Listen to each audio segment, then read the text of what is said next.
के संविधान के 75 वर्ष पूर्ण होने के उपलक्ष्य में भाजपा द्वारा देश भर में संविधान गौरव अभियान शुरू किया गया है, जिसके तहत आज शिमला शहरी कसुम्पटी मंडल द्वारा मंडल स्तरीय कार्यक्रम का आयोजन किया गया, जिसमें पूर्व मंत्री सुरेश भारद्वाज विशेष रूप से मौजूद रहे। भाजपा नवनिर्वाचित अध्यक्ष केशव चौहान ने कहा कि इस अभियान की शुरुआत केंद्रीय राज्य मंत्री डॉक्टर जितेंद्र सिंह ने की थी। इसके तहत राष्ट्रीय स्तर से लेकर मंडल स्तर तक विभिन्न कार्यक्रम आयोजित किए जा रहे हैं। उन्होंने कहा कि कांग्रेस पार्टी जिसने बाबा साहेब भीमराव अंबेडकर का हमेशा अपमान किया, उनका मजाक उड़ाया और उन्हें लज्जित किया, आज वही पार्टी उनके नाम पर हक मांगने का ढोंग कर रही है। उन्होंने कहा कि कांग्रेस की सोच हमेशा अंबेडकर विरोधी रही है।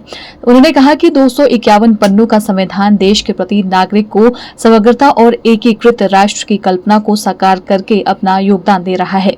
आज जो ये कार्यक्रम था, ये हिमाचल प्रदेश में 17 जनवरी को माननीय केंद्रीय मंत्री श्रीमान जितेंद्र सिंह जी ने संविधान गौरव अभियान की जो शुरुआत की, उसी कड़ी में हमारे सभी मंडलों में कार्यक्रम हो रहे थे। उसके अंतर्गत ये आज कसुम्पटी विधानसभा क्षेत्र के कसुम्पटी शहरी मंडल का जो संविधान गौरव अभियान का कार्यक्रम था, वो आज यहां पर समाप्त हुआ है।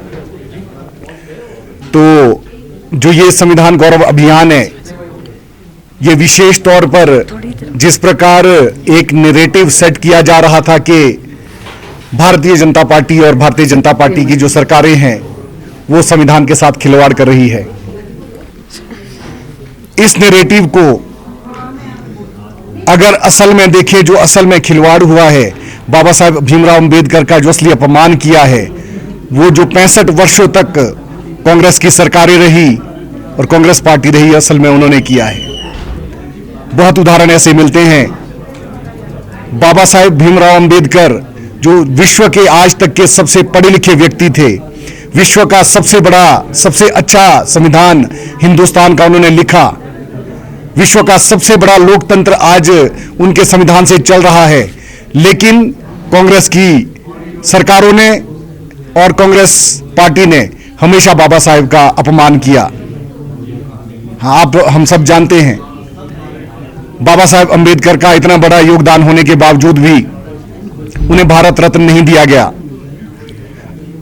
जब उन्हें भारत रत्न मिला, वो भी 1990 में, जब गैर कांग्रेसी सरकार भारतीय जनता पार्टी के सहयोग से बनी, तब जाके बाबा साहेब भीमराव अंबेडकर को भारत रत्न मिला।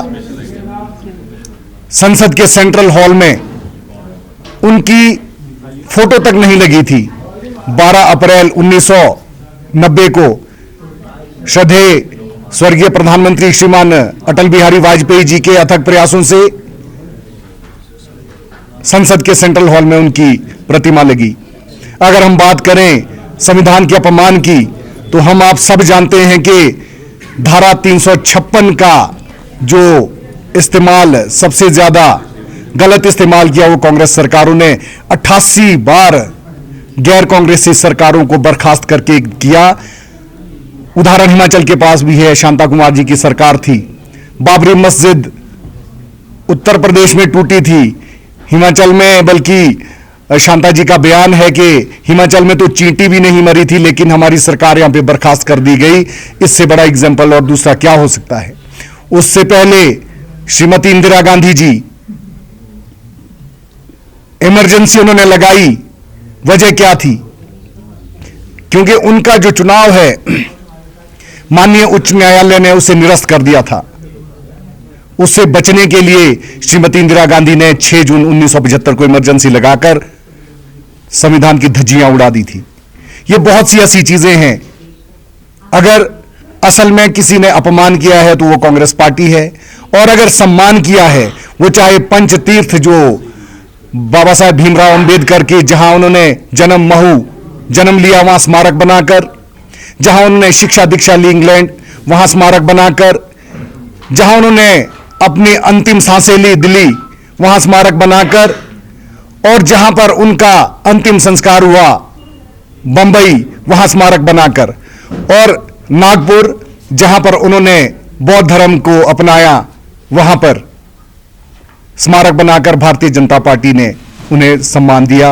और हमें गर्व है, हम एक दुनिया की सबसे बड़ी राजनीतिक पार्टी से आते हैं और हमें गर्व है कि हमारा संविधान दुनिया का सबसे अच्छा, सबसे बड़ा संविधान हिंदुस्तान का है। और हमें इससे भी ज्यादा गर्व है कि ये उस व्यक्ति द्वारा लिखा गया है जो दुनिया में आज भी 32 डिग्री, 3 डॉक्टरेट और 50 से ज्यादा डिग्रियों के साथ सबसे पढ़ा लिखा व्यक्ति अगर आज भी कोई है तो वो स्वर्गीय डॉक्टर बाबा साहेब भीमराव अंबेडकर है। हमें ऐसे नेता पर गर्व है। Bureau report, channel 9, Shimla.